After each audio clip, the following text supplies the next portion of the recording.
place where they told you what to chase, told you how to run the race. Every move was on the page, but I didn't like their way. Had to fight and misbehave, had to find a way to change, had to leave to find my way. Caught up in a daydream, I beat my mind up there almost daily. It's how I pass time, no opinions safely. It's how I understand what I want in this place, see. Cause everybody wanna tell you bad things. Well, around 10 kilometers of cycling today. Good morning, interneters. Pondicherry backwaters and mangrove, a small mangrove forest. Today we are going to analyze the verbs. There are three groups of verbs in French. What you call the first group is verbs ending with er. For the second group, generally it is said that all verbs ending with ir are in the second group. But I would put some of the ir verbs in the third group, which is a group of all the irregular verbs. We won't have the time to study all the groups today. We will start with the first group verbs ending with er, and the rest we will do in different vlogs. Most of the first group verbs are regular. I believe that a verb is a very important element in a sentence. The great majority of the sentences that we make in any language, they all carry a verb. It's very rare to find sentences without verbs. In French I can say voilà Jacques. There is no verb. There is a voilà and there is a Jacques. It means here is Jacques. This is one example I can give you. Conjugating a verb, I believe, is important so that there is no misunderstanding. How do you feel when somebody tells you in English, I talks very good English? Talks. Can be disturbing to the ears. So in present tense, use the software I am going to give you for the majority of the er verbs. The verb marcher means to walk or also to work. Not work, I work, you work, but this machine works. Everything works properly in that context.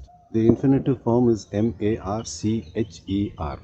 You cut the er and you got the root march. To this root you add e for je. Je is the first person singular. marche. And pronunciation je marche. That e is silent. For tu, it's the same pronunciation, but it will end with es. E is silent. Il marche, like for je, marche. For nous, all the verbs will end with ons except the verb to be. We'll treat that with the third group. For nous, the ending with ons, s is silent, so on is the ending. Marchons, marchons. Vous marchez, ending is ez, the sound a at the end, like the infinitive, same sound. And il, third person plural, ils, s is silent, marche, marchent. And this people forget. Remember, ent in a verb will be always, always, always silent, whatever the tense. So we forget it and we say, ils marchent. First of all, it's not ils, it's il.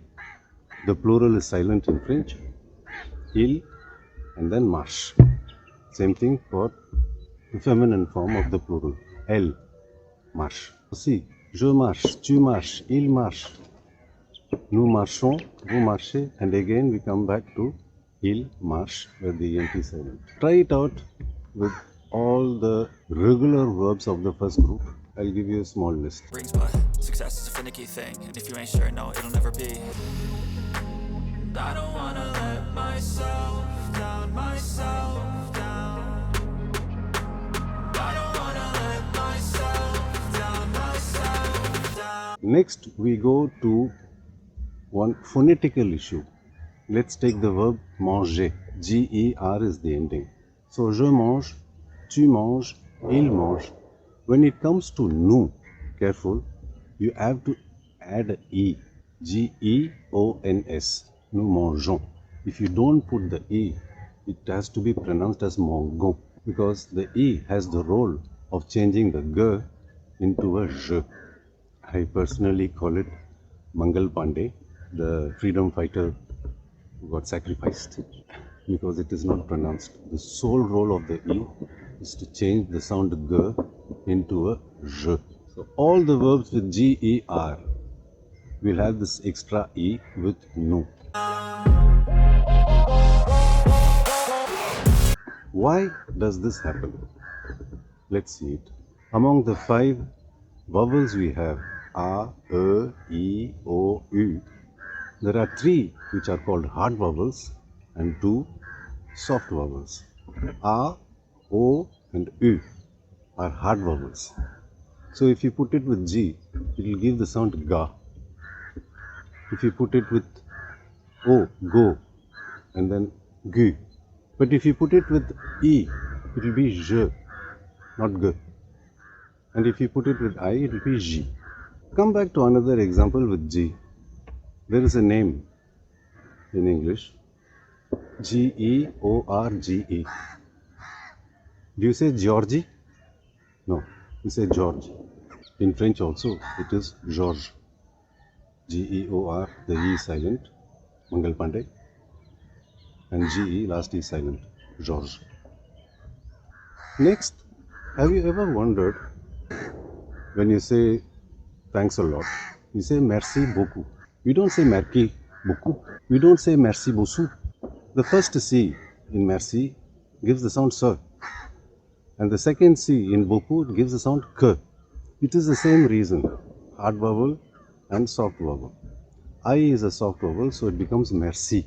O is a hard vowel, so it is a K, beaucoup. This rule is there in English also, but I don't think this applies everywhere in English. But in French, it's systematic.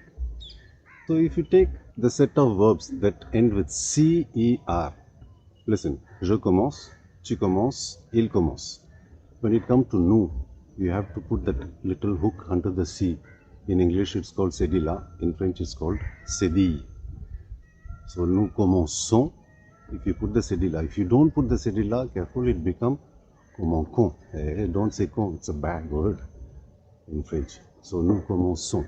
All verbs with CER will have this phonetical issue. Find my way.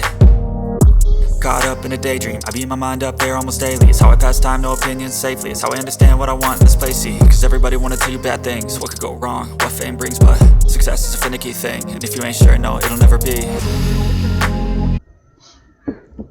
The third aspect also is a phonetical issue. Let's take the easiest one first. The verb acheter, to buy. The spelling is A-C-H-E-T-E-R.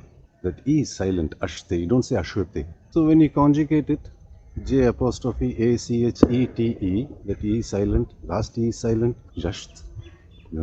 Sounds little disturbing. We have to make that first E sound as A.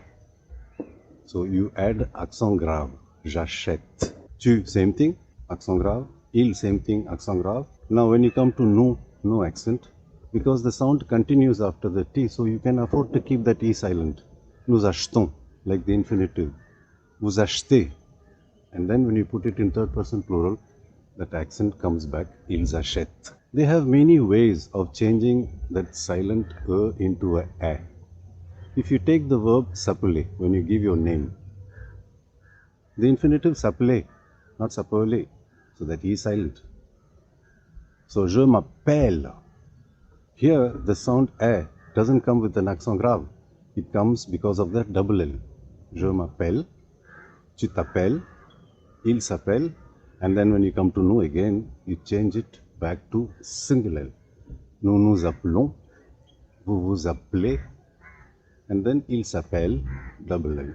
If you want another example in the same category, you have épeler, to spell, j'épelle. J'épelle mon nom, I spell my name. Nous épelons, single L. Unexplainable verb. Here I will call it an exception. So far, for all the verbs I gave you, there is a phonetical reason. But for jeter, to throw, the verb to throw away, well, it ends with ter. They could have chosen to put an accent grave like acheter. No, they put double T. Je jette, double T. Tu jettes, double T. il jette, double T. Nous jetons, single T. We come to the verbs ending with yer, like payer, to pay.